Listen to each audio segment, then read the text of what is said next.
నమస్తే, welcome to our channel. నేను మీ పద్మావతి. ఈరోజు మనతో పాటు హస్త సాముద్రికవేత్త గోపాలకృష్ణ గారు ఉన్నారు. మరి ఆయనతో మాట్లాడి మనకు విద్య కావచ్చు, ఉద్యోగం కావచ్చు, వ్యాపార వాణిజ్య ఇలాంటి వాటన్నిటిలోని కూడా ఎన్నో రకాల అవకాశాలు వచ్చినప్పటికీ కూడా కొన్నిసార్లు చేజారిపోతూ ఉంటాయండి. మరి వీటికి సంబంధించి ఈ హస్తరేఖలను బట్టి కూడా ఏ లోపం ఉంటే ఎలా జరుగుతుంది అనే దాని గురించి తెలుసుకునే ప్రయత్నం చేద్దాం. మరి మీరు కూడా వీడియోని పూర్తిగా చూడండి. మరి మీకు ఎలాంటి డౌట్స్ ఉన్నాయో కూడా ఆ డౌట్స్ అన్నీ కూడా ఒక కొలికి వస్తాయని నేను అనుకుంటున్నాను. మరి మీరు కూడా చూసేయండి. నమస్కారం గురువుగారు. నమస్తే అమ్మా. గురువుగారు, ఇప్పుడు ఒక విద్యార్థి ఉన్నారు. తను A1 స్టేజ్కి వెళ్ళాలనుకున్నా తను B1 స్టేజ్లోనో C1 స్టేజ్లోనో మిగిలిపోతారు. లేదా విద్య అయిపోయి ఉద్యోగం కోసం అవకాశాల కోసం ప్రయత్నిస్తూ ఉంటారు. కొంతమంది ప్లేస్మెంట్ జాబ్స్ కావాలంటారు. అయినప్పటికీ బయటకు వచ్చి కోచింగ్లు తీసుకున్నా ఇంకా ఉద్యోగాలు రాక అక్కడక్కడే తిరుగుతూ ఉంటారు. ఇంకొంతమంది వ్యాపారం పెట్టాలి అని అనుకుంటారు. కానీ వ్యాపారం ఎలా పెట్టాలి తెలియకపోవడంతో పాటు పెట్టిన వాళ్ళు కూడా వాటిని దివాలా తీసేస్తూ ఉంటారు. ఇంకా వాణిజ్యాలకు సంబంధించి వివిధ రకాలైన రంగాలు ఎన్నో ఉన్నాయి. మరి ఇలా అన్నిటిలోనూ చూసుకుంటే అసలు మన చేతిలో ఏ రేఖ ఎలా ఉంటే వారు ఏ పనికి పనికొస్తారు, ఏ దారిలో వెళ్తే ఆ పని వాళ్ళకి అభివృద్ధి చేస్తుంది అనేది ఎలా చెప్పచ్చు అంటారు హస్త సాముద్రికంలో? తప్పకుండా. హస్త సాముద్రిక శాస్త్రరీత్యా ఒక వ్యక్తి ఏ రకమైనటువంటి వృత్తి వ్యాపార వ్యవహారాల్లో రాణిస్తాడు అనేటువంటిది ఖచ్చితంగా మనం తెలుసుకోవచ్చు. అయితే గత కాలంలో ఈ హస్త సాముద్రిక శాస్త్రము, ఈ జ్యోతిష్యాలు వీటికి వెళ్లకుండానే మనల్ని మనం పరిశీలించుకోవటం, లేదా మనల్ని మన పెద్దవాళ్ళు అనుభవజ్ఞులు పరిశీలించి ఈ వ్యక్తి ఈ కోణంలోకి వెళితే వాడు రాణిస్తాడు అని చెప్పి ఆ యాంగిల్లో వాడిని ప్రవేశపెట్టేవారు. ఆ కోణంలో అతను రాణించి ఉన్నతమైనటువంటి స్థితికి వెళ్ళేవాడు. అయితే ఇప్పటి కాలానికి ఏమైందంటే మనస్సు ప్రాధాన్యత పెరిగిపోయి కోరికలు విస్తృతమైపోయి మన యొక్క సామర్థ్యం ఏమిటి, మనలో ఉండేటువంటి నిగూఢంగా ఉన్నటువంటి లక్షణాలు ఏమిటి, వాటిని అంచనా వేయకుండా ఎదుట మనిషిని చూసి కానీ, లేకపోతే మనం ఏదైతే కావాలని విపరీతంగా కోరుకుంటామో దాని మీద మన దృష్టి పెట్టి కానీ అటువైపు వెళుతున్నప్పుడు ఇక్కడ నిజానికి ఆ రంగంలో అతను సూటబుల్ అయితే, ఈ అంచనాకి తగినట్టు ఉంటే కొంతవరకు రాణిస్తాడు. కానీ ఆ రంగానికి అనువుగా లేనటువంటి అతని మానసిక స్థితి, శారీరక స్థితి, యోగము లేనప్పుడు ఎంత ప్రయత్నం చేసినా సరే దాంట్లో రాణించడం అనేటువంటిది సాధ్యం కాదు. మీకు ఎలాగంటే ఉదాహరణ చెప్తాను నేను. ఇప్పుడు ఒక శిల్పి ఒక చక్కని శిల్పాన్ని చెక్కాలని అతను బాగా ఆ నాలెడ్జ్ని పొంది ఉన్నాడు. పొంది ఉన్నప్పుడు రాతిలో చెక్కాలనుకోడు. ఆ రాతిని సెలెక్ట్ చేసుకోవడానికి కొన్ని చోట్లకు వెళ్తాడు. ఆ రాతిలో ఇతను చెక్కేటువంటి శిల్పము స్థిరంగా ఉండేటువంటి లక్షణము ఉందా లేదని చెక్ చేస్తాడు. రాళ్ళు చాలా రకాలు ఉంటాయి. పాలరాయి ఉంటుంది, గ్రానైట్ రాయి ఉంటుంది, ఇంకొంచెం పలుచగా మెత్తగా ఉండేటువంటి ముగ్గురాయి ఉంటుంది, ఇంకా తెల్లగా ఎర్రగా ఉండేటువంటి కంకర రాయి ఉంటుంది, ఈ మట్టి రాయి ఉంటుంది, ఇలా రాళ్ళు ఉంటాయి. ఇక్కడ ఒక్కొక్క రాయికి ఒక్కొక్క రకమైనటువంటి పనికి వస్తుంది.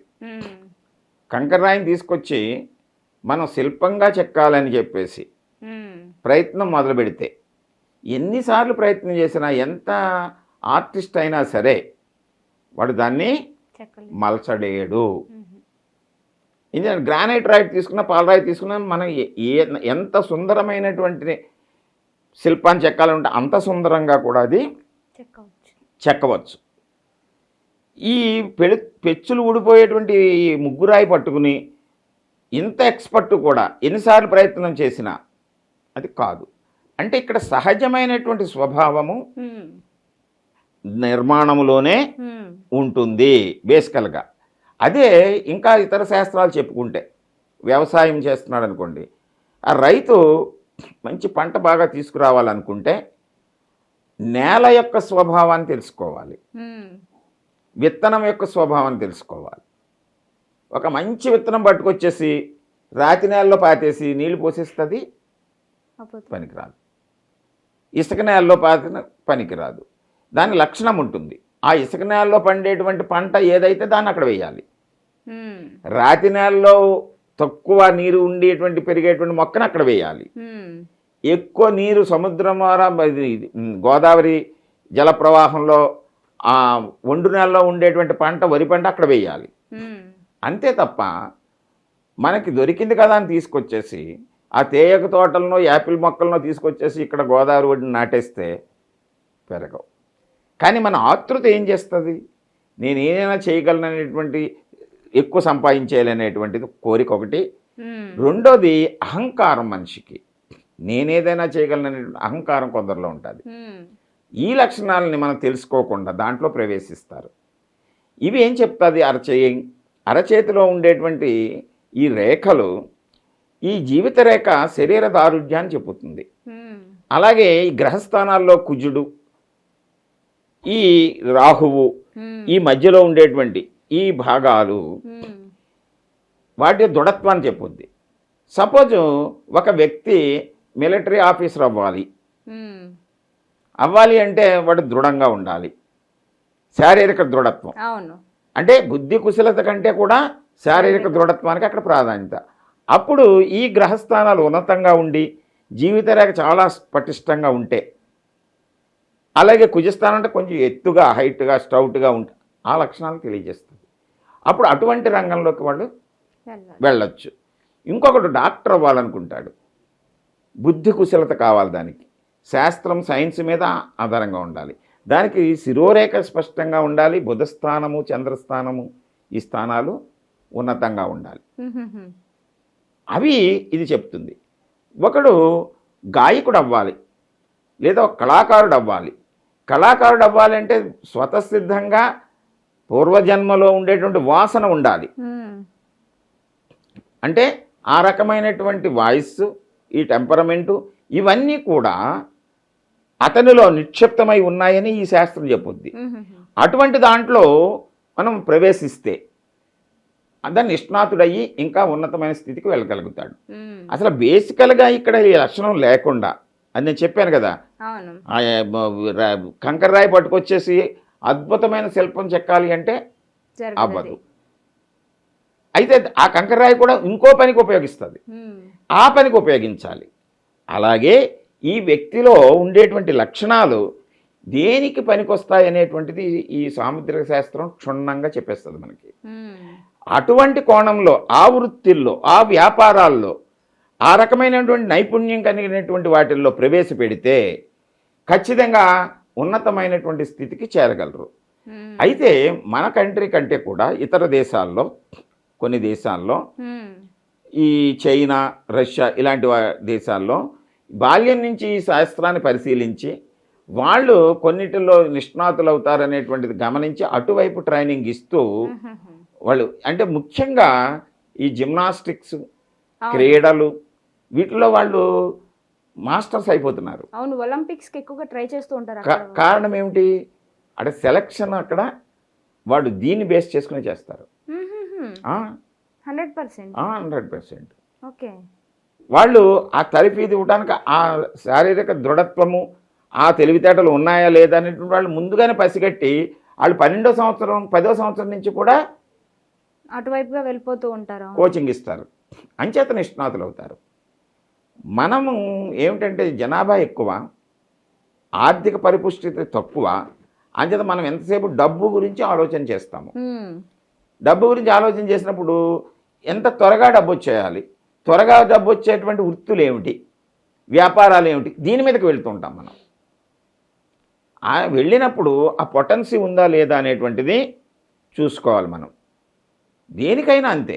దేనికైనా ఓ బిల్డింగ్ కడుతున్నారనుకో, 10 అంతస్తులు వేయాలంటే ఆ నేల అది దాన్ని భరిస్తుందో లేదని ముందు చూసుకోవాలి. టెస్ట్ చేస్తారు కదా.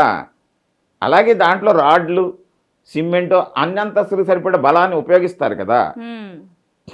అవన్నీ ఉంటేనే కదా అది గ్రోత్ కలగటం. మరి ఇక్కడ ఉన్నతమైన స్థితికి వెళ్ళిపోవాలి అంటే దానికి బేస్ ఏమిటనేటువంటిది ఇక్కడ చూసుకోకుండా, అందువల్లనే మనకు చాలామంది డబ్బు ఉంది కదా ఎక్కడికైనా చెప్పించేస్తాం పంపించేస్తాం. డబ్బులుంది, నాకు చాలామంది ఉన్నారు తెలిసినటువంటి వాళ్ళు, డబ్బులు ఉన్నాయి, కలెక్టర్ కోచింగ్ ఢిల్లీ పంపేస్తారు, లేదా రాజ్కోట్ పంపేస్తారు. 5 ఏళ్ళు చక్కగా డబ్బులు ఉన్నాయి, వాళ్ళు ఖర్చు పెట్టుకుంటారు, వస్తారు తిరిగి. ఇలాగ ఎంతమంది వెళ్తున్నారు? అంటే వ్యాపారం అది. అంతే తప్ప నువ్వు శాస్త్రాన్ని నమ్ముకో, ఖచ్చితంగా తెలుసుకో, ఆ పొటెన్సీ ఉన్నదానికే ప్రయత్నం చేయి, అది ఇంకా మెరుగు చేసుకోవచ్చు. లేని దాన్ని తెచ్చిపెట్టలేమో, గుర్తుపెట్టుకోండి, లేని దాన్ని తెచ్చిపెట్టలేము, ఉన్నదాన్ని మనం అభివృద్ధి చేసుకోవచ్చు.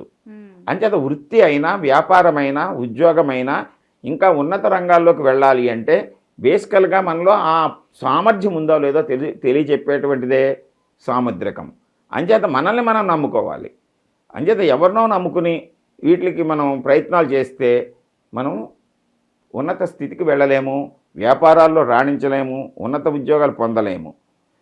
తెలుసుకుంటే బేస్ ఉన్నదాన్ని మనం వృద్ధి చేసుకుని చక్కగా కోటీశ్వరులు కావచ్చు, మంచి విద్యావేత్తలు కావచ్చు, మంచి ఉన్నతమైన రాజకీయవేత్తలు కావచ్చు, సైంటిస్టులు కావచ్చు, అనేక వ్యాపారాల్లో రాణించి ఉన్నతమైనటువంటి స్థితికి చేరవచ్చు. నిజంగా గురుగారు చెప్తుంటే ఎంత చక్కగా చెప్తున్నారంటే, ఏ రేఖ ఎలా ఉంటే దాన్ని బట్టి మన ఫ్యూచర్ని మనమే డిసైడ్ చేసుకోవచ్చు చిన్నతనంలోనే అనేది నిజంగా మీరు చెప్పింది అయితే వాస్తవమే. సో దీన్ని గనక పరిగణలోకి తీసుకొని ప్రతి ఒక్క తల్లిదండ్రులు గనక పిల్లలపై ఫోకస్ చేస్తే వారికంటూ ఒక ఏజ్ వచ్చేసరికి ఖచ్చితంగా సక్సెస్ అవుతారు. మీరు చెప్పిన ప్రకారం చూస్తే నిజంగా చాలా చక్కగా వివరించారు గురుగారు, ధన్యవాదాలు మీకు కూడా. అండ్ మీరు కూడా చూశారు కదా వీడియో మొత్తం కూడా, అసలు మీకేమనిపించింది? సో ప్రతిసారి నేను ఇలా చెప్తున్నాను అనుకోకుండా, ఎందుకు అంటే ఒకటి మనం చూసాము అంటే అది మనకి ఎంతవరకు ఉపయోగపడుతుంది అనేదాన్ని కూడా మనం పరిగణలోకి తీసుకోవాలి. కాబట్టి అసలు ఈ వీడియో మీకు ఎలా అనిపించింది, అండ్ దీంట్లో ఇంకేం డౌట్స్ ఉన్నాయి మీకు, మీరు ఏ రంగానికి వెళ్దాం అనుకుంటున్నారు, మీకు ఎటువంటి హెల్ప్ కావాలి, సో వీటన్నిటి గురించి కూడా మీరు ఖచ్చితంగా ఒకసారి కామెంట్ సెక్షన్లో కామెంట్ చేయండి. అండ్ దానికి తగ్గిన వీడియోస్ అయితే నేను ఖచ్చితంగా చేయడానికి ట్రై చేస్తాను. And today this video guys, మరోసారి మరొక వీడియోతో నేను ముందుకు వస్తాను. అంతవరకు సెలవు.